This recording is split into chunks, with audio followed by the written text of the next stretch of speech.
Você já passou por um momento em que descobriu que sua vida inteira era uma mentira?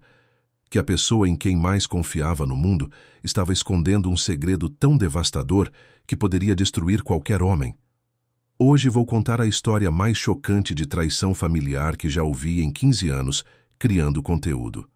É sobre Marcos, um pai dedicado de 38 anos que pensava ter a família perfeita, até o dia em que um exame de DNA destruiu tudo o que ele acreditava sobre paternidade, família e confiança. Mas antes de continuar essa história que vai mexer profundamente com vocês, me conta nos comentários. De onde vocês estão ouvindo essa história? Em casa, no trabalho ou naquele trânsito que só o brasileiro conhece? Quero saber se vocês estão preparados para o que vem por aí, porque o que vocês vão ouvir vai muito além de uma simples traição. É sobre como um homem descobriu que durante 5 anos criou seu próprio meio-irmão sem saber, e como ele fez questão de que a justiça fosse feita de forma pública e devastadora. Então se preparem, porque essa história vai tocar na ferida mais profunda que um homem pode sentir: descobrir que não é pai biológico do próprio filho. Marcos sempre foi daqueles homens que levavam a paternidade a sério. Trabalhador dedicado, casado há 8 anos com Helena e pai do pequeno Gabriel de 5 anos, ou pelo menos era isso que ele acreditava até aquela terça-feira fatídica que mudaria sua vida para sempre. Gabriel era sua razão de viver, o menino de olhos grandes e sorriso doce que corria para abraçá-lo toda vez que chegava em casa. Papai chegou. Era o grito mais doce que Marcos ouvia todos os dias. Mas tem uma coisa que vocês precisam entender sobre Marcos. Ele sempre achou estranho como Gabriel não se parecia nada com ele. Enquanto Marcos era moreno, cabelos crespos, Gabriel era loirinho, olhos claros, feições delicadas. Helena sempre tinha uma resposta na ponta da língua. Puxou aos meus avós, amor. Genética é uma coisa maluca mesmo. E Marcos, sendo o marido confiante que sempre foi, engolia essa explicação sem questionar. Afinal, quando você ama alguém de verdade, você confia de olhos fechados, né? A primeira rachadura na confiança cega de Marcos apareceu durante um churrasco em família. Seu pai, Roberto, de 62 anos, estava brincando com Gabriel no quintal quando um tio fez um comentário que gelou o sangue de Marcos. Cara, esse menino é a cara do Roberto quando era criança. Olha essas feições, esse jeito. É impressionante como genética pula gerações mesmo. Marcos riu na hora, mas aquele comentário ficou martelando na cabeça dele por semanas.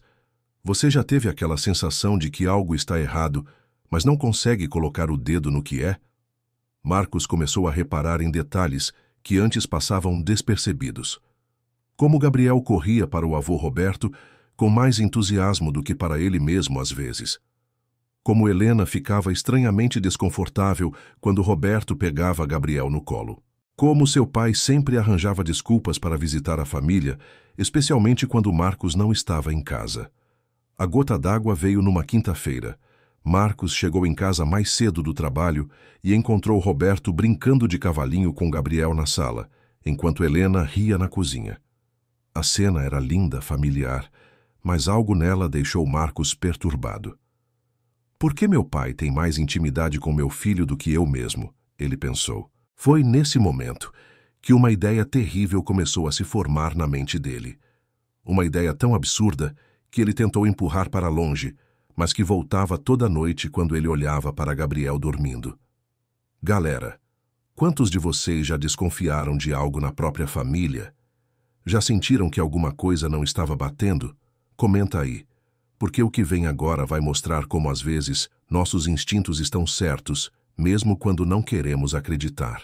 Durante 3 semanas, Marcos viveu um inferno interno. De dia, fingia que estava tudo normal.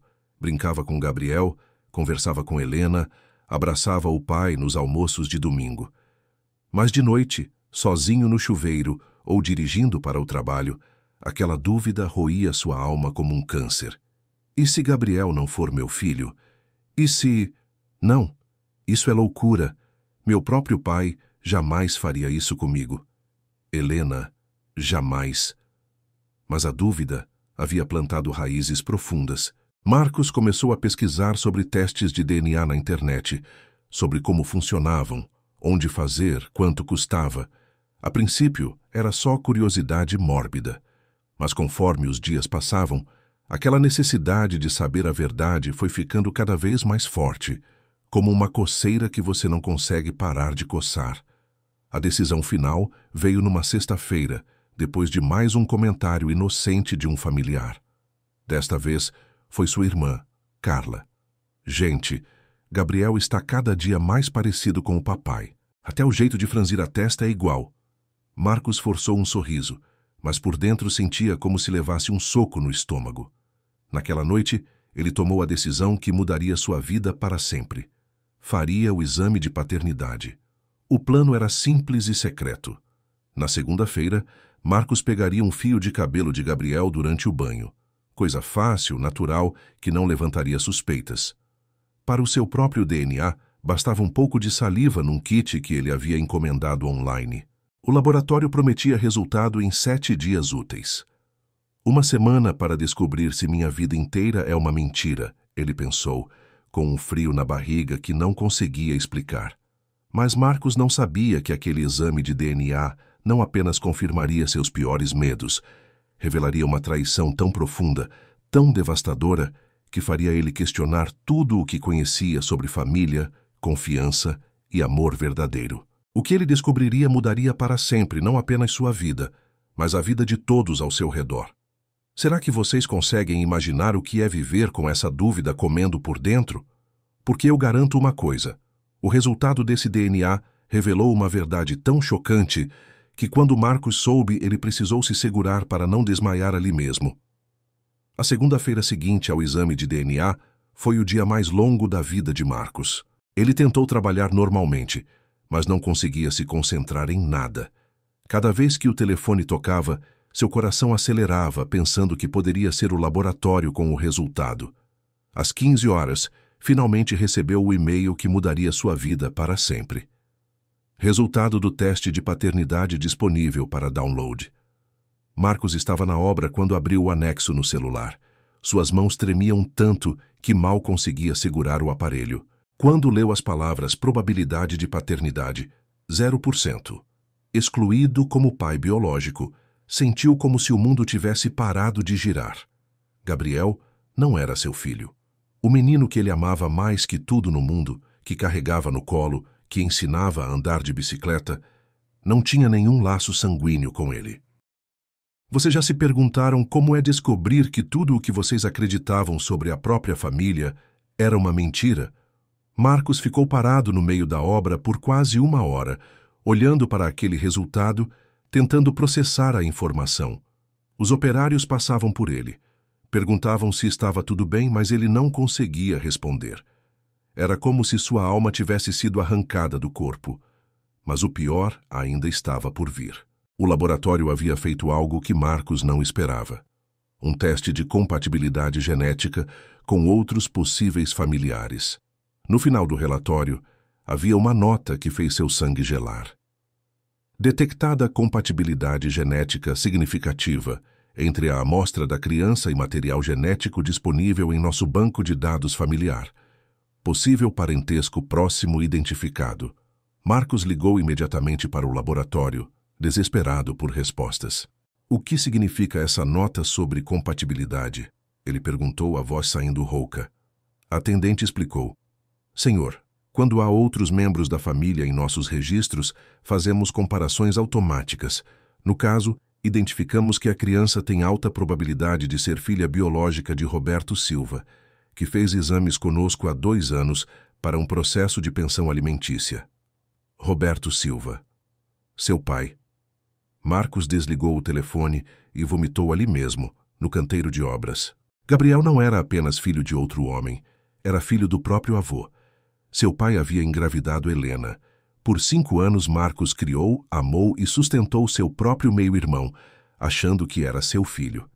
Galera, vocês conseguem imaginar o que é receber uma notícia dessa? Quantos de vocês já desconfiaram que algo estava errado na própria família? Deixem nos comentários, porque infelizmente essa história ainda vai ficar muito pior. A primeira reação de Marcos foi de pura negação.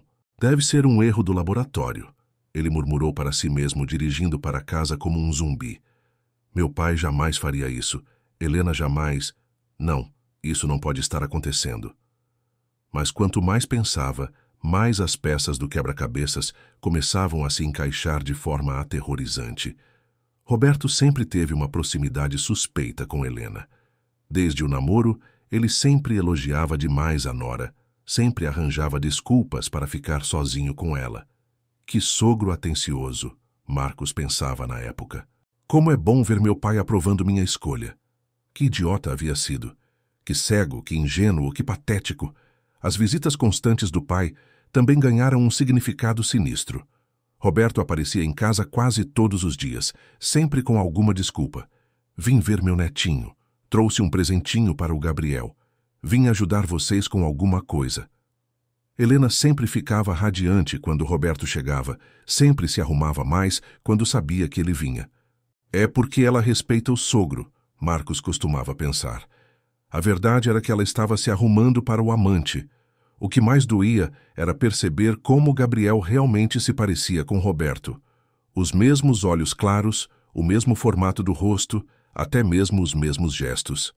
A família sempre comentava: Gabriel puxou ao vovô. Mas ninguém imaginava o quão literal essa frase era. O menino não havia puxado ao avô. Ele era filho do avô. Marcos lembrou de todas as vezes que Roberto segurava Gabriel de forma mais íntima do que normal para um avô. Como ele conhecia detalhes da rotina do menino que nem mesmo Marcos sabia. Como Gabriel corria para Roberto com mais entusiasmo do que para ele próprio. Agora tudo fazia sentido. Era um filho correndo para o pai verdadeiro. Quando chegou em casa naquela noite, Marcos olhou para Helena e Gabriel brincando na sala e sentiu uma mistura de amor e nojo que quase o fez desmaiar. Como ela era capaz de olhar nos olhos dele todos os dias, sabendo que o filho que ele criava com tanto amor era fruto de uma traição com o próprio pai. Como ela conseguia dormir ao lado dele todas as noites, carregando esse segredo monstruoso. Papai! Gabriel gritou quando o viu, correndo para abraçá-lo como sempre fazia.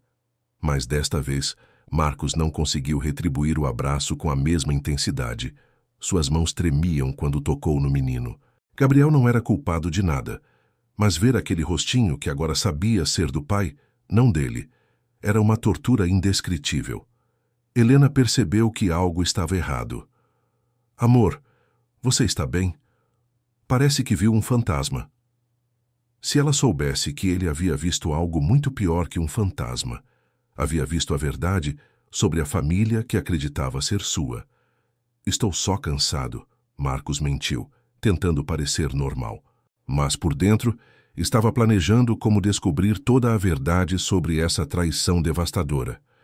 Pessoal, vocês que são pais, ou pretendem ser, consigem imaginar a dor de descobrir que o filho que vocês amam não é biologicamente seu? E pior, que é filho do próprio pai de vocês. Essa é a traição mais cruel que um homem pode enfrentar.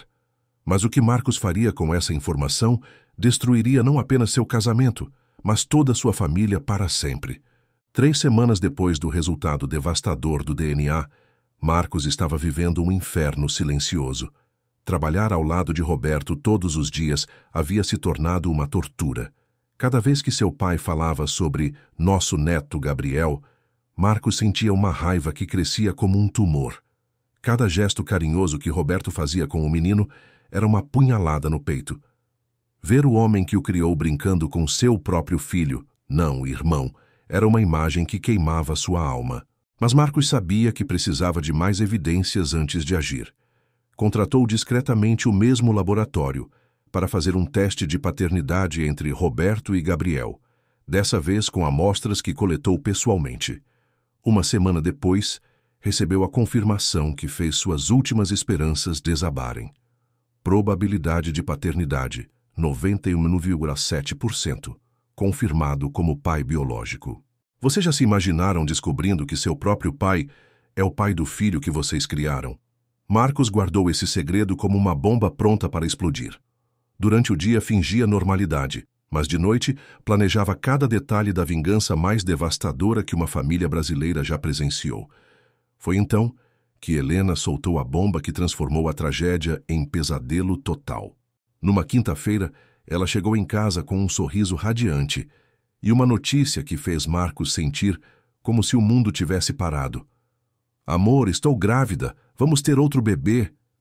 Gabriel, que estava brincando na sala, correu para abraçar a mãe. Vou ter um irmãozinho? Marcos ficou paralisado. Helena estava grávida. Mas de quem? Dele ou do pai novamente?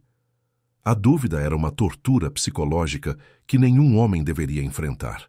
Durante as próximas semanas, Marcos observava cada movimento da esposa como um detetive. Helena estava mais bonita, mais cuidadosa com a aparência, sempre saindo para consultas médicas que duravam horas. O primeiro sinal veio quando Helena mencionou que Roberto havia se oferecido para levá-la às consultas pré-natais. Seu pai é tão atencioso, amor. Disse que não quer que eu vá sozinha enquanto você trabalha. Marcos forçou um sorriso, mas por dentro estava calculando. Se a gravidez fosse dele, por que Roberto estaria tão envolvido? Um avô normal não se ofereceria para acompanhar todas as consultas da nora. A confirmação veio de forma inesperada. Marcos decidiu surpreender Helena numa consulta médica, levando flores e chocolate. Quando chegou ao consultório, viu Roberto e Helena saindo juntos, ela segurando o braço dele de forma íntima demais para sogro e nora. O médico os cumprimentou. Como vai o papai corajoso? Que bom ver um homem tão dedicado com a esposa grávida. Marcos ficou escondido atrás de um carro, observando a cena que destruiu definitivamente sua sanidade. O médico estava falando com Roberto como se ele fosse o pai da criança. Helena sorria encostada no pai do próprio marido, tocando a barriga de apenas 2 meses, como se compartilhassem um segredo íntimo. Pessoal, vocês conseguem imaginar a dor de descobrir que a esposa está grávida do próprio sogro?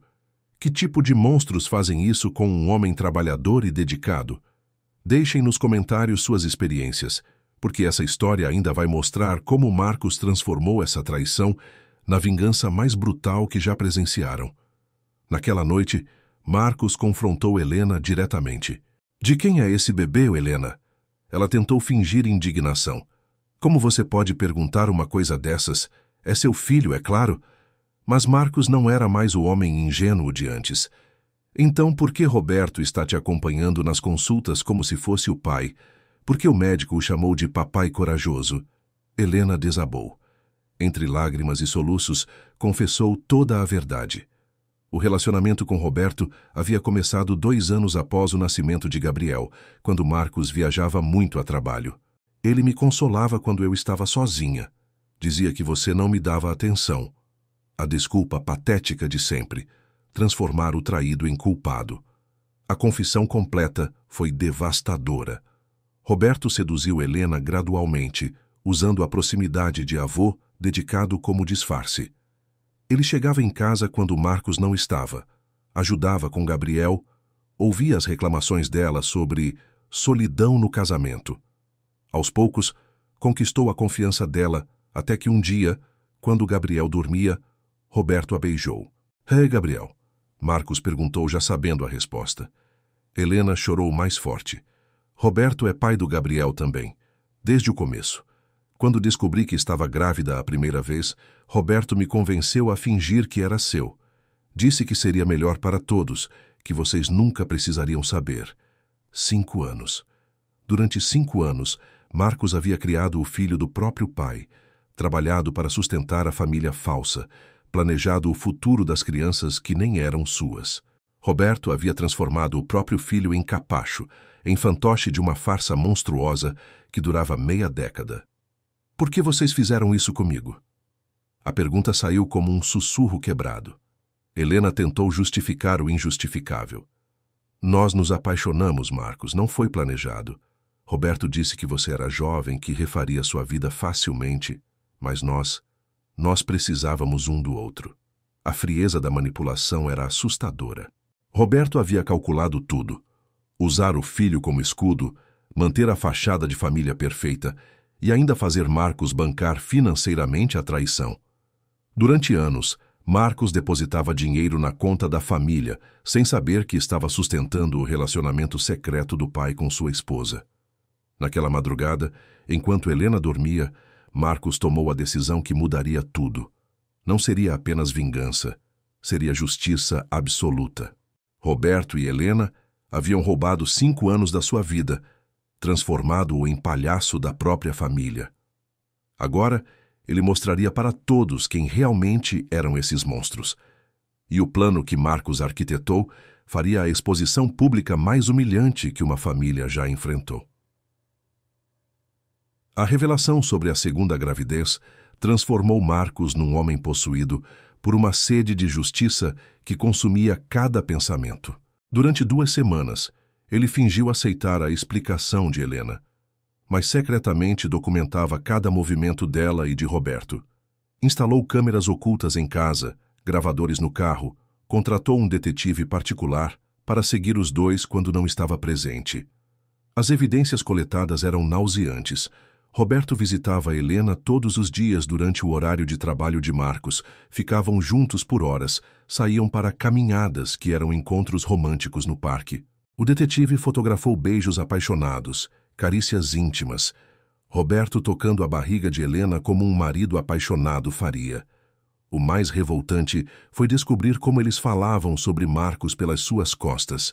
As gravações capturaram conversas onde Roberto chamava o próprio filho de trouxa útil e pagador de contas.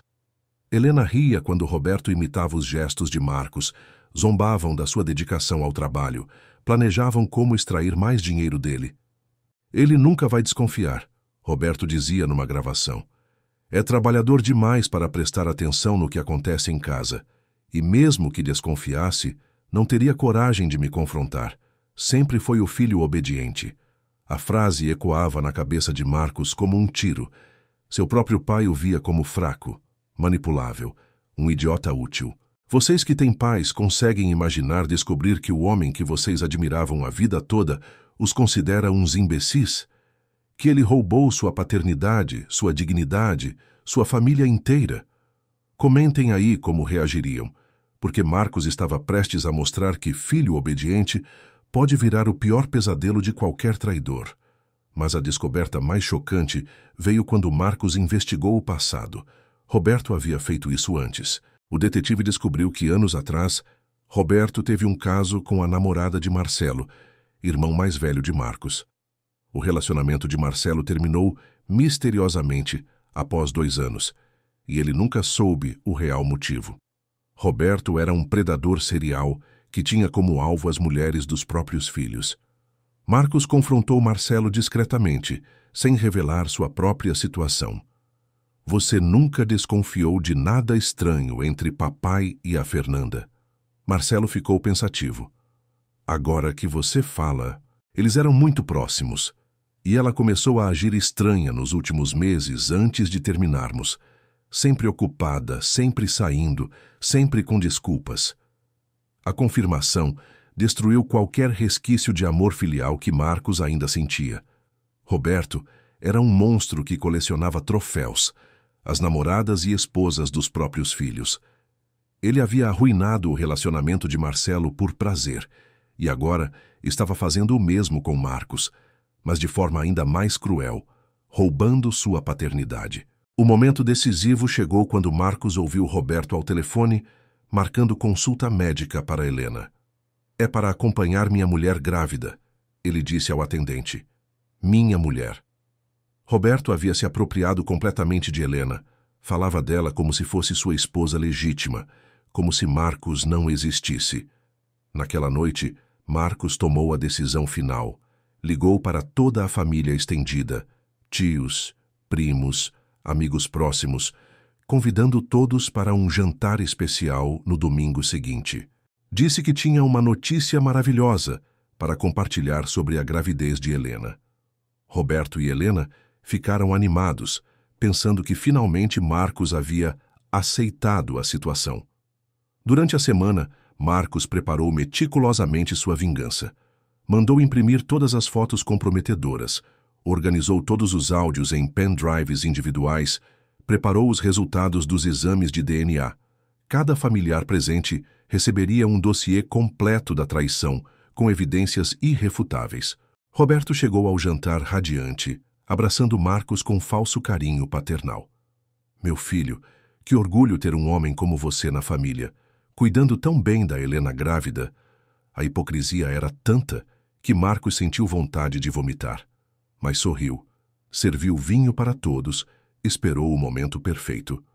Quando toda a família estava reunida, cerca de 25 pessoas, Marcos pediu atenção para fazer um brindis. Gente, chamei vocês aqui porque descobri algo sobre minha família que vai mudar tudo para sempre. Roberto e Helena trocaram olhares nervosos, mas ainda pensavam que era sobre a gravidez. Marcos levantou a taça. Quero brindar ao meu pai, Roberto. Um homem que sempre admirei, que me ensinou sobre honra, família e dignidade. Roberto sorriu orgulhoso. Mas hoje descobri quem ele realmente é. Descobri que há 5 anos ele rouba minha paternidade, dormindo com minha esposa e me fazendo criar os filhos dele como se fossem meus. O silêncio que se seguiu foi sepulcral. Marcos continuou com uma calma assustadora. Gabriel não é meu filho, é meu meio-irmão, e o bebê que Helena está esperando também é do meu querido pai. Começou a distribuir as pastas com evidências enquanto falava. Aqui estão os exames de DNA, as fotos, as gravações. Tudo o que vocês precisam saber sobre a família que eu achava que tinha. A explosão foi instantânea. Gritos, choro, cadeiras virando, familiares correndo para longe da confusão. Roberto tentou negar, mas as evidências eram esmagadoras. Helena desabou no chão, implorando perdão. Marcelo partiu para cima do pai, gritando: "Você também destruiu meu relacionamento, não foi? Filho da puta!" E assim, Marcos destruiu publicamente a farsa que consumiu 5 anos da sua vida, mostrando para todos que tipo de monstros viviam entre eles. O jantar, que deveria ser uma celebração familiar, se transformou no apocalipse que Marcos havia orquestrado com precisão cirúrgica. Quando os gritos cessaram e o último familiar saiu da casa em choque, restaram apenas destroços. Cadeiras viradas, copos quebrados e 3 pessoas cujas vidas haviam sido obliteradas para sempre. Roberto estava encostado na parede, com o rosto nas mãos, finalmente entendendo que o filho obediente havia se tornado seu pior pesadelo. Helena chorava no chão, segurando a barriga grávida, sabendo que havia perdido tudo. Marcos ficou ali no meio do caos que criou, sentindo uma satisfação fria e calculada. Durante anos, Roberto o chamou de trouxa útil pelas costas. Helena riu da sua ingenuidade enquanto carregava filhos de outro homem. Marcelo perdeu a namorada sem nem saber que o pai era o culpado. Agora toda a verdade estava exposta, e a justiça finalmente havia sido feita. Vocês já imaginaram o que é descobrir que durante 5 anos vocês criaram o próprio meio-irmão, achando que era seu filho? Que a esposa grávida está esperando mais um filho do sogro? Marcos viveu o pior pesadelo que um homem pode enfrentar, mas transformou essa dor na vingança mais devastadora que uma família brasileira já presenciou. A destruição foi imediata e total. Roberto, que sempre se orgulhou da reputação como homem de família, viu sua imagem desabar em questão de horas. Os familiares que presenciaram a revelação espalharam a história para toda a cidade. Em 2 dias, toda a vizinhança, a empresa onde trabalhava, os amigos da igreja sabiam que Roberto era um predador que engravidava as esposas dos próprios filhos. Na segunda-feira seguinte, Roberto chegou ao trabalho para encontrar olhares de nojo e sussurros pelos corredores. O chefe, um homem conservador e religioso, o chamou para uma conversa particular. "Roberto, essa situação está causando constrangimento para toda a empresa. Funcionários estão desconfortáveis, clientes estão fazendo perguntas. Vamos ter que te dispensar." Aos 62 anos, Roberto perdeu o emprego que tinha há 15 anos, sem direito a referências ou qualquer chance de recolocação. Helena enfrentou uma humilhação ainda maior. Grávida e sem trabalho, foi obrigada a voltar para a casa dos pais, que a receberam com vergonha e constrangimento. "Como você pôde fazer isso, Helena?" sua mãe perguntava todos os dias. "Trair seu marido com o sogro? Que tipo de mulher você se tornou?" Os vizinhos evitavam cumprimentá-la. As antigas amigas pararam de ligar. Até mesmo o médico que a acompanhava pediu para ela procurar outro profissional. O mais cruel foi o que aconteceu com Gabriel. O menino de 5 anos não entendia por que o papai Marcos havia ido embora, por que a vovó chorava tanto, por que as pessoas olhavam estranho para ele na rua. Helena tentou explicar que papai precisou viajar, mas Gabriel sentia que algo terrível havia acontecido. A criança, sem entender nada, tornou-se vítima inocente de uma guerra entre adultos. Pessoal, quem tem filhos consegue imaginar o que é explicar para uma criança de 5 anos que o homem que ela chama de pai, na verdade, é o avô, que a família inteira desabou por causa da traição dos adultos? Deixem nos comentários como vocês lidariam com uma situação tão devastadora. Marcelo, o irmão do meio, ficou destruído ao descobrir que também havia sido vítima da manipulação paterna. Confrontou Roberto numa ligação explosiva. Pai, a Fernanda terminou comigo por sua causa, não foi? Você destruiu meu relacionamento também? Roberto, já sem forças para mentir, confessou tudo. Foi só uma vez, filho. Ela estava triste. Você tinha brigado com ela. Marcelo desligou o telefone e nunca mais falou com o pai. A família que um dia foi unida e respeitada na comunidade se despedaçou completamente. Os 3 irmãos cortaram relações com Roberto definitivamente. As noras proibiram que ele visse os netos. Os amigos de décadas pararam de atender suas ligações. Roberto, que sempre se orgulhou de ser o patriarca respeitado, virou pária social da noite para o dia.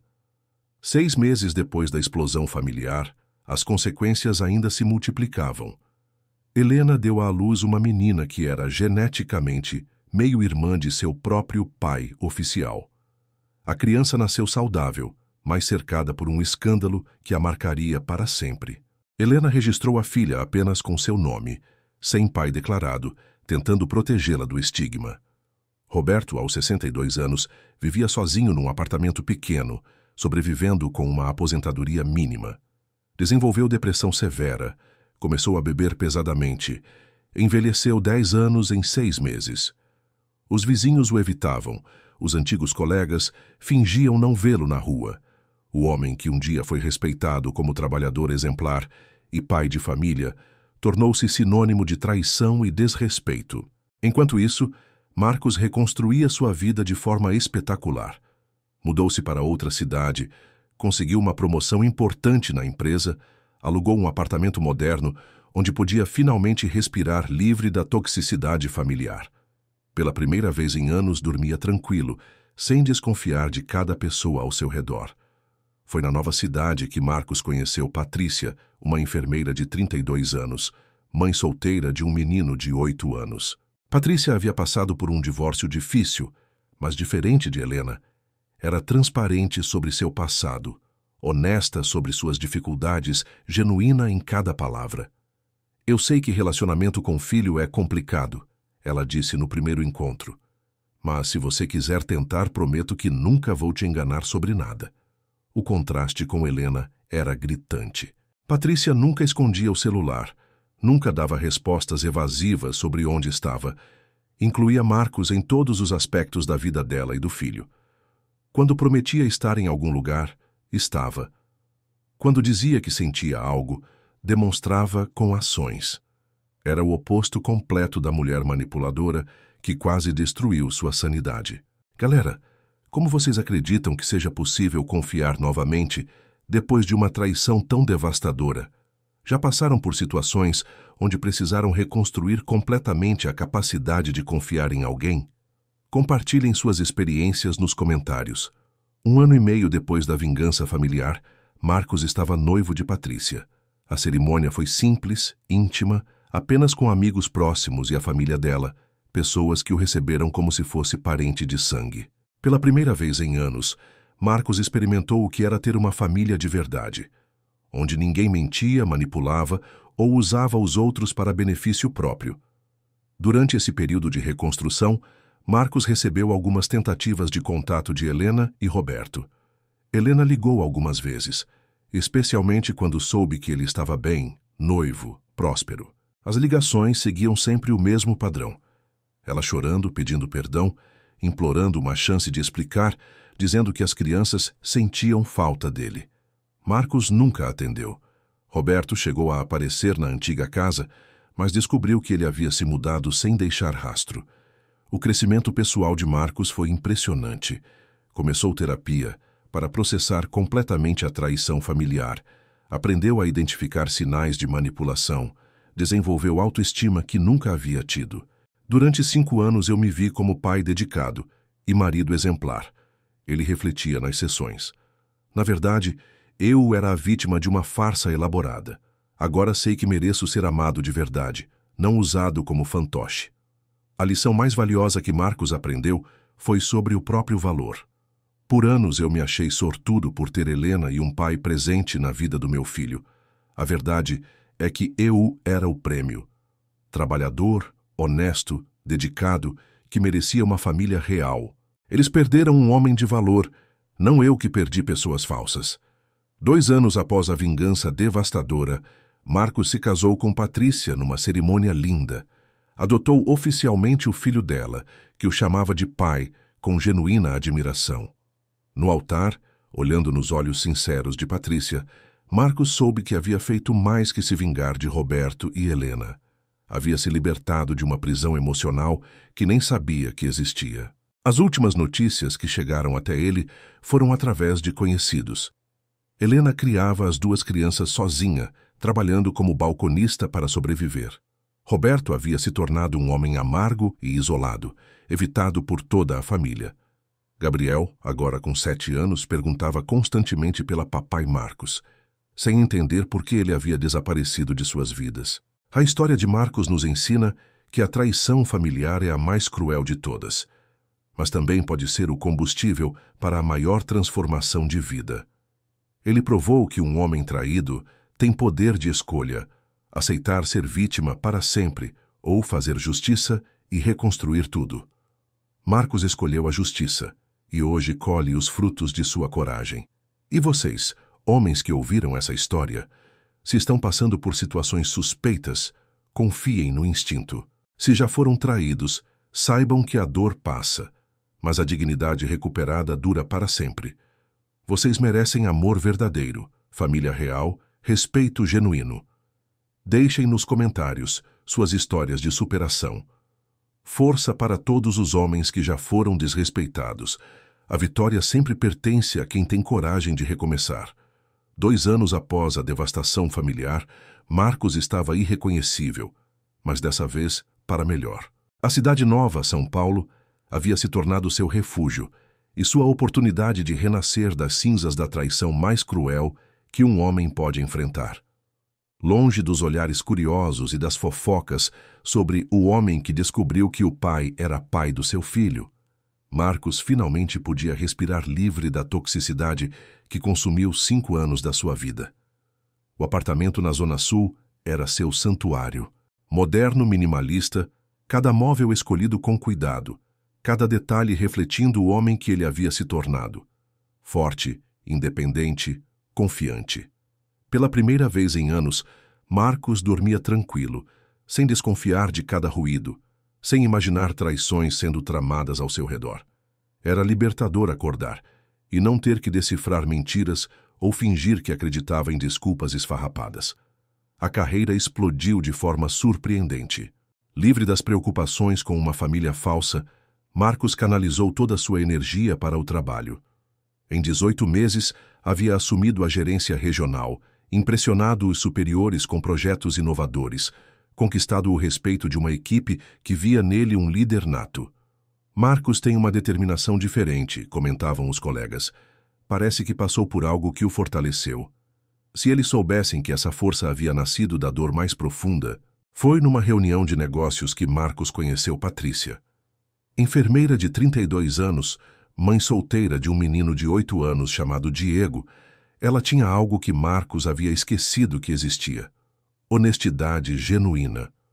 Durante o primeiro café, Patrícia falou abertamente sobre seu passado. Meu ex-marido me abandonou quando Diego tinha 3 anos. Disse que não queria mais responsabilidade de família. Doeu muito, mas me ensinou que prefiro ficar sozinha a viver uma mentira. Vocês que já foram traídos, conseguem imaginar o que é encontrar alguém que fala a verdade sem filtros? Que não esconde celular, não dá desculpas evasivas, não tem amigos suspeitos? Comentem aí suas experiências de reconstrução, porque a história do Marcos vai mostrar que é possível amar de novo depois da maior traição. O namoro com Patrícia foi uma revelação. Ela nunca tentou esconder nada sobre sua vida. Mostrou as dificuldades financeiras, apresentou Diego no segundo encontro, falou sobre suas inseguranças de mãe solteira. Sei que relacionamento com filho é complicado, ela disse. Se você quiser tentar, prometo que nunca vou te enganar sobre nada. Mentira já bastou na minha vida. Diego foi a surpresa mais doce. O menino, carente de figura paterna, grudou em Marcos desde o primeiro dia. Diferente da manipulação que Gabriel sofreu sendo usado como isca emocional, Diego era genuinamente carinhoso, transparente como só criança sabe ser. Você vai ser meu pai? Ele perguntou após 3 meses de namoro. Marcos sentiu o coração apertar, mas dessa vez de emoção pura, não de dor. A diferença entre Patrícia e Helena era gritante. Patrícia trabalhava 2 turnos para sustentar o filho, estudava enfermagem à noite, lutava por cada conquista. Quando prometia estar em algum lugar, estava. Quando dizia que amava Marcos, demonstrava com gestos simples. Uma comida especial após um dia difícil, uma mensagem carinhosa no meio do expediente, cuidado genuíno quando ele estava estressado. Durante esse período, Marcos recebeu algumas tentativas de contato de Helena e Roberto. Helena ligou algumas vezes, especialmente quando soube que ele estava bem, namorando, próspero. As ligações seguiam sempre o mesmo padrão. Ela chorando, pedindo perdão, dizendo que as crianças sentiam falta dele, implorando uma chance de conversar. Marcos nunca atendeu. Roberto chegou a aparecer na antiga casa, mas descobriu que ele havia se mudado sem deixar rastros. O detetive que Marcos havia contratado informou que Roberto vivia isolado, havia perdido vários amigos, desenvolveu problemas com bebida. Ele envelheceu muito, relatou. A família toda o rejeitou. Está pagando o preço por ter destruído os próprios filhos. O crescimento pessoal de Marcos foi impressionante. Começou terapia para processar a traição familiar, aprendeu a identificar manipulação emocional, desenvolveu autoestima que nunca havia tido. Durante anos me vi como vítima, refletia nas sessões. Agora entendo que fui sobrevivente. Passei pelo pior tipo de traição e ainda assim consegui me reerguer. Isso me torna mais forte, não mais fraco. A lição mais valiosa que Marcos aprendeu foi sobre seu próprio valor. Durante 5 anos me achei sortudo por ter Helena e um pai presente. Na verdade, eu era o prêmio. Trabalhador, honesto, dedicado, que merecia ser amado de verdade. Eles perderam um homem de caráter, não eu que perdi pessoas sem caráter. 1 ano e meio após conhecer Patrícia, Marcos a pediu em casamento. A cerimônia de noivado foi simples, íntima, apenas com amigos próximos e a família de Patrícia, que o recebeu como filho. Pela primeira vez em anos, Marcos experimentou uma família real. Pessoas que se amavam genuinamente, sem segundas intenções, sem jogos psicológicos, sem mentiras elaboradas. Pessoal, a história do Marcos prova que podemos renascer depois da maior traição, que podemos encontrar amor verdadeiro, família real, felicidade genuína. Se vocês estão passando por traição, não desistam. A dor passa, mas a força que vocês ganham é para sempre. 2 anos e meio após a vingança devastadora, Marcos se casou com Patrícia numa cerimônia que representava tudo que ele havia sonhado ter. Amor verdadeiro, família genuína, felicidade construída sobre honestidade. No altar, olhando nos olhos sinceros de Patrícia, Marcos soube que havia feito mais que se vingar de Roberto e Helena.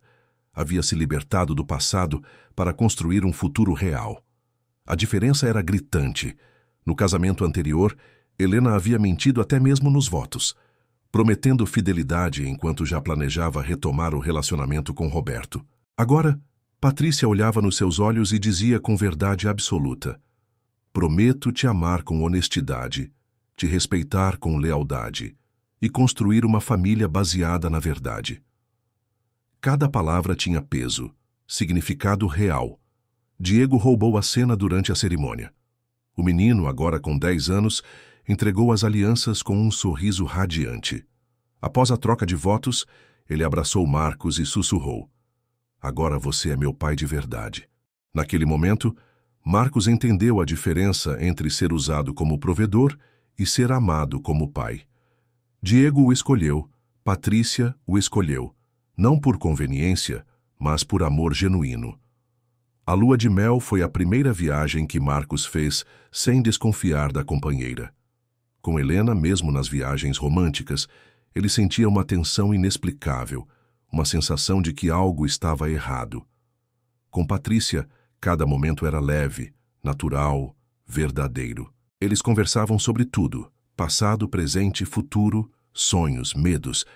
Pela primeira vez, Marcos estava com alguém que não escondia nada. Voltando da lua de mel, chegaram as últimas notícias sobre Helena e Roberto através de conhecidos comuns. Helena criava as 2 filhas sozinha, trabalhava como balconista numa loja pequena para sobreviver.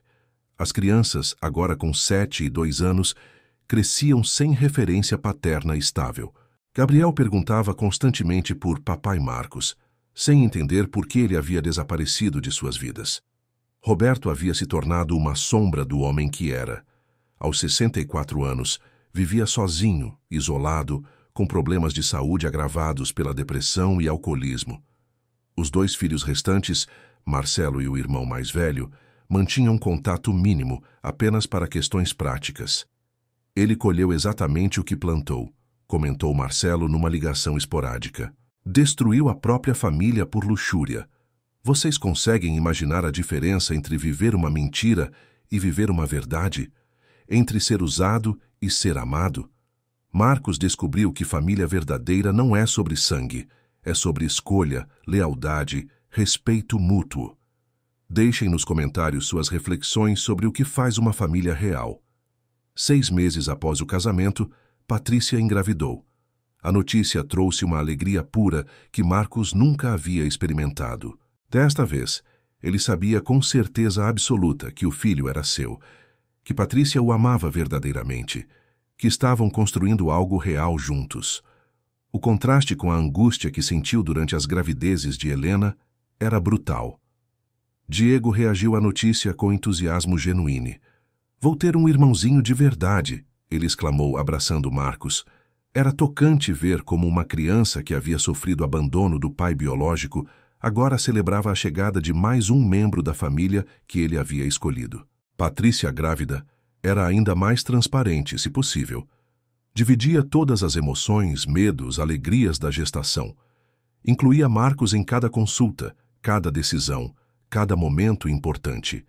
Ele acompanhava os exames, via o bebê crescendo nos ultrassons, sentia os primeiros chutes.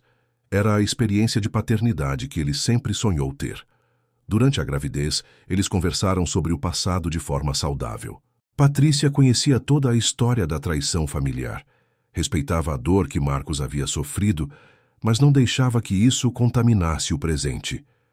"Seu passado te trouxe até mim", ela dizia. "Sou grata por você ter tido coragem de recomeçar." O nascimento de Sofia foi o momento mais emocionante da vida de Marcos.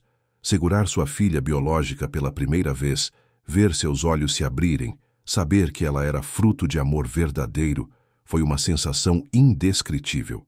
Patrícia, exausta mas radiante, sussurrou: "Nossa família está completa." Diego se tornou o irmão mais protetor do mundo. Ajudava a trocar fraldas, cantava para Sofia dormir, a apresentava orgulhoso para os amigos como "minha irmãzinha." Ver os 2 filhos, um de sangue, outro de coração, se amando genuinamente, curou definitivamente as feridas que Roberto e Helena haviam causado. A rotina familiar era tudo o que Marcos sempre quis. Jantares onde todos compartilhavam o dia, fins de semana no parque, noites assistindo filme juntos. Sem mentiras, sem segredos, sem manipulações. Patrícia trabalhava meio período para cuidar de Sofia, Diego ia bem na escola, Marcos prosperava na carreira. Era a vida simples e honesta que ele sempre mereceu. 3 anos após a vingança devastadora, Marcos recebeu uma ligação inesperada de Marcelo. "Roberto está internado", ele informou. "Problemas no fígado causados pela bebida." Os médicos não dão muito tempo. Marcos sentiu uma pontada, não de dor, mas de alívio final. O homem que destruiu sua família estava pagando o preço definitivo pelas próprias escolhas. Você não quer se despedir? Marcelo perguntou. Marcos olhou para Patrícia alimentando Sofia, para Diego fazendo lição de casa, para a família verdadeira que havia construído. Minha família está aqui, ele respondeu. Roberto deixou de ser meu pai no dia que escolheu me trair. Não tenho mais nada a dizer para ele. A história de Marcos nos ensina que podemos escolher nossa família, que amor verdadeiro existe, que é possível reconstruir após a maior traição, que merecemos ser amados com honestidade. Ele transformou a maior dor em sua maior força, a maior perda em seu maior ganho. Para vocês, homens que estão ouvindo essa história, não desistam do amor verdadeiro. Família real existe. Às vezes não é a que nascemos, mas a que escolhemos construir. Vocês merecem ser amados com verdade, respeitados com lealdade, valorizados com sinceridade. A dor passa, mas a força que vocês ganham é para sempre. Força para todos que tiveram coragem de recomeçar.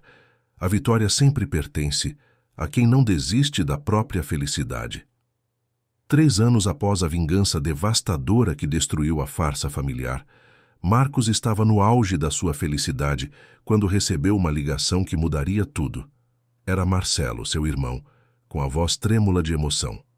Marcos, preciso te contar algo sobre Roberto. Descobri coisas que vão explicar muita coisa sobre o que aconteceu conosco. A conversa que se seguiu foi chocante. Marcelo havia contratado um investigador particular para descobrir mais sobre o passado do pai, principalmente sobre como ele havia se tornado capaz de tamanhas atrocidades familiares. O que descobriram foi uma história sórdida que se estendia por décadas, com vítimas que nunca tiveram coragem de falar. Roberto não começou com você, Marcos, Marcelo revelou. Ele tem um histórico. Encontramos pelo menos 3 famílias que ele destruiu ao longo dos anos. Sempre o mesmo padrão. Seduzia as esposas dos próprios filhos, destruía relacionamentos e depois sumia quando a situação ficava insustentável. A investigação revelou que Roberto havia morado em 4 cidades diferentes ao longo da vida, sempre deixando um rastro de famílias destruídas. Na primeira cidade, aos 35 anos, ele seduziu a namorada do filho mais velho de um primeiro casamento. Quando descoberto, abandonou a família e se mudou. Na segunda cidade, repetiu o padrão com a esposa de um enteado. Na terceira, arruinou o casamento de um vizinho próximo, fugindo antes das consequências. Vocês conseguem imaginar descobrir que o monstro que destruiu sua vida tinha uma carreira inteira fazendo isso? Que vocês não foram vítimas de um momento de fraqueza, mas de um predador calculista? Marcos sentiu uma mistura de validação e náusea ao saber que sua dor fazia parte de um padrão muito maior. O mais chocante foi descobrir que Roberto havia se casado com a mãe de Marcos, especificamente porque ela tinha filhos homens da idade certa para seu jogo perverso. Helena não era a primeira esposa de um enteado que ele seduzia. Era apenas a mais recente numa longa lista de vítimas. O investigador encontrou documentos mostrando que Roberto pesquisava famílias vulneráveis, se infiltrava e depois executava seu plano. Ele escolheu nossa mãe porque nós éramos alvos perfeitos, Marcelo explicou com a voz quebrada. Jovens, confiantes, trabalhadores que sustentar, íamos às mulheres que ele queria conquistar. Fomos escolhidos para ser vítimas desde o início. A revelação mais devastadora veio quando descobriram que Roberto mantinha contato com suas vítimas anteriores.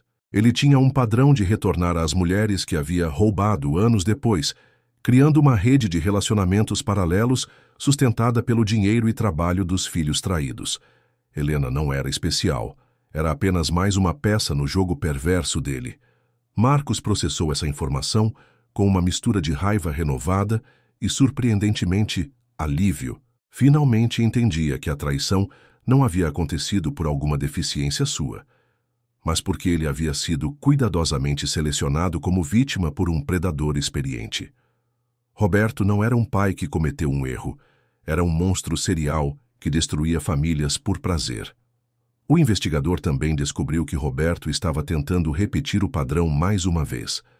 Aos 65 anos, havia começado a frequentar grupos de apoio para viúvas, procurando sua próxima vítima. Ele conversava especificamente com mulheres que tinham filhos homens adultos bem-sucedidos, já planejando sua próxima família para destruir. Ele nunca parou, Marcos, Marcelo disse. Mesmo depois de tudo que fizemos com ele, mesmo isolado e rejeitado, ele ainda estava caçando. É um vício para ele. Destruir famílias é como uma droga. Essa revelação mudou completamente a perspectiva de Marcos sobre tudo o que havia acontecido. Ele não havia sido vítima de uma traição impulsiva, mas de um plano elaborado por um psicopata que fez dele um alvo desde o primeiro dia. Roberto havia estudado sua personalidade, seus pontos fracos, sua confiança e havia orquestrado tudo meticulosamente. A descoberta trouxe uma sensação estranha de fechamento para Marcos. Finalmente entendia que a maldade de Roberto não era dirigida especificamente a ele, mas era parte de um padrão doentio que já havia destruído dezenas de vidas. Ele havia sido forte o suficiente para não apenas sobreviver, mas prosperar depois da traição, algo que poucas vítimas de Roberto conseguiram fazer. Pessoal, imaginem descobrir que a pior traição de suas vidas foi apenas um item numa lista de crimes familiares? Que vocês sobreviveram a algo que destruiu famílias inteiras? Comentem aí como reagiriam a uma revelação assim, porque o que vem no próximo capítulo vai mostrar como Marcos usou essa informação para o fechamento definitivo. Com essas informações, Marcos finalmente teve todas as peças do quebra-cabeça. Roberto não era apenas um pai falho, era um predador em série que havia transformado a destruição de famílias em arte. E agora, Marcos sabia exatamente o que fazer com essa informação. Armado com as evidências devastadoras sobre o passado de Roberto, Marcos tomou uma decisão que definiria não apenas seu próprio fechamento, mas a proteção de futuras vítimas. Não bastava mais que Roberto pagasse apenas pelas traições em sua família. Era hora dele responder por décadas de destruição familiar sistêmica. A primeira ação foi reunir todas as vítimas. O investigador havia localizado 7 famílias diferentes que Roberto havia destruído ao longo de 30 anos. Marcos organizou um encontro onde, pela primeira vez, essas pessoas puderam compartilhar suas histórias e perceber que não estavam sozinhas. O padrão era sempre o mesmo: infiltração, sedução, destruição e fuga. Eu me culpei por anos, disse Fernando, um dos filhos traídos da segunda cidade onde Roberto morou. Achava que não havia sido homem o suficiente para manter minha esposa. Agora vejo que fomos todos alvos de um predador calculista.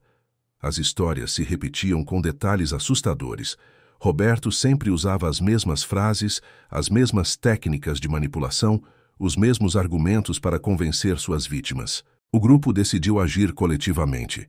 Reuniram todas as evidências: contratos de casamento fraudulentos, documentos financeiros mostrando como Roberto usava o dinheiro das vítimas, gravações de conversas onde ele admitia sua estratégia predatória. Era um dossiê que mostrava um padrão criminoso de destruição familiar que se estendia por 3 décadas. Marcos liderou a denúncia formal às autoridades. Embora muitos dos crimes estivessem prescritos, o padrão documentado era suficiente para uma investigação criminal por estelionato emocional e financeiro. Roberto havia usado identidades falsas em algumas cidades, escondido patrimônios e, em pelo menos 2 casos, havia forjado documentos para se casar com mulheres que ainda eram legalmente casadas. Vocês já viram um predador serial sendo finalmente exposto depois de décadas destruindo vidas? O impacto não foi apenas legal, foi social. A história viralizou nacionalmente quando um programa de televisão decidiu investigar o caso. Roberto se tornou o símbolo de um tipo de crime que poucos reconheciam: o predador familiar serial. O programa mostrou como Roberto operava. Chegava em cidades pequenas, se apresentava como viúvo solitário, conquistava mulheres vulneráveis com filhos homens bem-sucedidos, se infiltrava na família e depois executava sua especialidade: roubar as esposas dos próprios enteados ou filhos adotivos. Quando descoberto, simplesmente desaparecia para recomeçar em outro lugar. Helena também foi contatada pelos produtores. Sua participação no programa foi patética. Ela tentou se apresentar como mais uma vítima de Roberto, negando sua própria responsabilidade na traição. Mas as evidências eram claras. Ela havia participado ativamente da farsa, inclusive ajudando Roberto a manipular financeiramente Marcos. O público não teve piedade dela. Roberto, agora com 66 anos e enfrentando múltiplas investigações, tentou uma última jogada desesperada. Procurou Marcos pedindo perdão e oferecendo revelar onde havia escondido dinheiro roubado das famílias ao longo dos anos. Era uma tentativa patética de barganha que Marcos rejeitou imediatamente. "Não quero seu dinheiro sujo", Marcos respondeu friamente. "Quero que você pague por cada família que destruiu, por cada homem que humilhou, por cada criança que ficou sem pai por sua causa." Roberto percebeu que havia mexido com um homem errado. Marcos não era mais a vítima ingênua de anos atrás, mas um sobrevivente determinado a fazer justiça. A investigação revelou que Roberto havia acumulado mais de 800 mil comais ao longo dos anos, dinheiro emprestado das vítimas que nunca foi devolvido. O valor foi confiscado e dividido entre todas as famílias prejudicadas. Para Marcos, não era sobre o dinheiro. Era sobre a validação de que sua luta tinha significado. O momento mais gratificante foi quando o investigador descobriu que Roberto estava de fato planejando uma nova investida. Ele já havia identificado sua próxima vítima, uma viúva de 52 anos com 2 filhos empresários bem-sucedidos. Marcos pessoalmente alertou a família, impedindo que Roberto fizesse mais vítimas. Galera, vocês conseguem imaginar a satisfação de não apenas se vingar do próprio agressor, mas proteger futuras vítimas? De transformar sua dor pessoal em justiça coletiva? Isso é o que significa ser mais que um sobrevivente. É ser um protetor. Roberto morreu 6 meses depois, isolado e desprezado, em consequência do alcoolismo e depressão. Nenhum dos filhos compareceu ao funeral. Nenhuma das mulheres que ele conquistou o chorou. Ele morreu como viveu os últimos anos, completamente sozinho, colhendo exatamente o que havia plantado durante décadas de maldade sistemática. Para Marcos, a morte de Roberto representou o fechamento definitivo de um capítulo sombrio. Ele estava casado com Patrícia, pai amoroso de Sofia e Diego, construtor de uma família baseada em verdade e respeito mútuo. Roberto havia tentado destruí-lo, mas apenas conseguiu fortalecê-lo. A história de Marcos se tornou inspiração para outros homens que passaram por traições similares. Ele fundou um grupo de apoio para filhos traídos por figuras paternas, ajudando outros a identificar padrões de manipulação familiar e a se reconstruir após traições devastadoras. Roberto pensou que havia me quebrado. Marcos refletia anos depois. Na verdade, ele me ensinou que eu era muito mais forte do que imaginava. Cada lágrima que chorei por causa dele se transformou em força para proteger minha família verdadeira. 5 anos após reconstruir sua vida completamente, Marcos recebeu uma ligação que o fez voltar ao passado uma última vez. Era um delegado de Santos informando que Roberto estava internado em estado grave e havia confessado crimes que prescreveram décadas atrás. "Senhor Marcos, seu padrasto está morrendo e quer falar com o senhor. Disse que tem informações sobre outras vítimas que podem ajudar em investigações atuais." Marcos, agora casado com Patrícia há 2 anos e pai de Sofia de 6 meses, inicialmente recusou. "Não tenho nada a falar com esse homem", disse ao telefone. Mas Patrícia, que conhecia toda uma história, o incentivou. "Amor, talvez seja a sua chance de ter o fechamento definitivo. E se ele realmente tem informações que podem ajudar outras famílias?" O hospital público onde Roberto estava internado cheirava a desinfetante e desespero. Marcos encontrou um homem irreconhecível, magro, grisalho, com aparelhos conectados por todo o corpo. O alcoolismo e a culpa haviam destruído completamente o predador que um dia aterrorizou sua família. "Marcos", Roberto sussurrou com dificuldade, "obrigado por vir." "Não vim aqui por você", Marcos respondeu friamente. "Vim pelas outras vítimas que você pode ter deixado pelo caminho." Roberto assentiu, entendendo perfeitamente a frieza do filho que havia traído tão brutalmente. Nas 2 horas seguintes, ele confessou um padrão de comportamento que se estendia por 35 anos. Roberto revelou nomes, datas, cidades onde havia operado, descreveu como identificava famílias vulneráveis, como se infiltrava, como executava suas traições sistemáticas. Eu era viciado na destruição, confessou entre pausas para respirar. Ver famílias felizes me dava raiva. Queria provar que amor verdadeiro não existia, que todos eram capazes de traição. A confissão mais chocante foi sobre Helena. Ela não foi minha primeira escolha naquela cidade, Roberto revelou. Havia 2 outras mulheres com filhos que me interessavam. Mas Helena era a mais vulnerável, a mais carente de atenção masculina. Eu sabia que seria fácil manipulá-la. Marcos sentiu náusea ouvindo como sua ex-esposa havia sido calculadamente selecionada para destruir sua vida. Vocês conseguem imaginar descobrir que mesmo sua ex-esposa foi vítima de manipulação de um predador serial? Que toda a dor que viveram foi orquestrada por alguém que fazia disso um hobby macabro? Marcos saiu do hospital com mais informações do que esperava, mas também com uma compreensão final de que havia sobrevivido ao pior tipo de manipulação familiar. Por que está me contando isso agora? Marcos perguntou. Roberto olhou para o teto.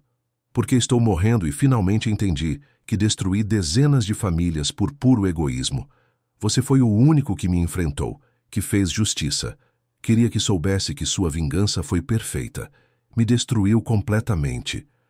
Era a admissão final de derrota do predador. As informações que Roberto forneceu ajudaram a polícia a localizar 7 outras famílias que haviam sido vítimas ao longo dos anos.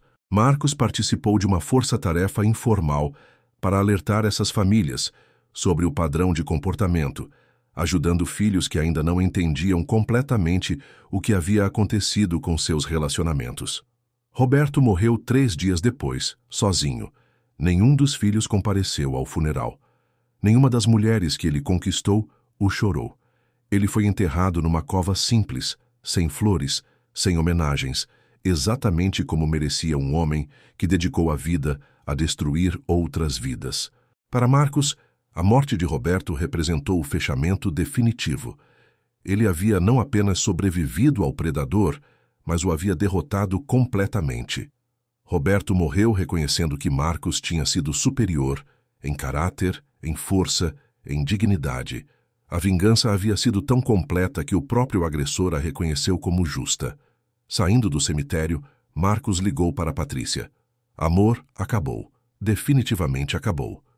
Ela estava em casa com Sofia, preparando o jantar que seria servido numa mesa cercada de amor verdadeiro, numa família construída sobre honestidade e respeito mútuo. Era o oposto completo de tudo que Roberto representava. Hoje, 7 anos após a descoberta mais devastadora que um homem pode enfrentar, Marcos está no jardim de sua casa, vendo Diego jogar bola com Sofia. Patrícia prepara o almoço de domingo, cantarolando baixinho, numa cena de felicidade genuína que Roberto jamais conseguiu destruir. A diferença entre essa família e aquela farsa que ele viveu por 5 anos é gritante. Aqui não há segredos, manipulações ou jogos psicológicos. A história de Marcos se tornou lenda entre homens que passaram por traições familiares. Ele fundou um grupo de apoio online, que hoje conta com mais de 15 mil membros. Homens de todo o Brasil que encontraram força na sua história para enfrentar suas próprias traições. Se o Marcos conseguiu se reconstruir depois do que passou, nós também conseguimos. É uma frase comum nos depoimentos. O mais impressionante na jornada de Marcos não foi a vingança espetacular que aplicou, mas a reconstrução completa que conseguiu fazer. Ele provou que um homem traído pode não apenas sobreviver, mas prosperar de forma que jamais imaginou possível. Hoje ganha 3 vezes mais que quando sustentava Helena. Tem uma família que o ama de verdade e, principalmente, tem paz interior. A traição do Roberto e da Helena me ensinou 3 lições fundamentais. Marcos reflete enquanto assiste os filhos brincarem. Primeira, confie, mas sempre verifique. Segunda, seu valor não depende de ninguém te escolher. Você é o prêmio. Terceira, vingança sem reconstrução é vazia. O importante é usar a dor para se tornar uma versão melhor de si mesmo. Diego, agora com 15 anos, chama Marcos de pai com orgulho genuíno. Sofia, aos 3 anos, corre para os braços dele sempre que chega do trabalho. Patrícia o trata com um respeito e amor que Helena jamais demonstrou.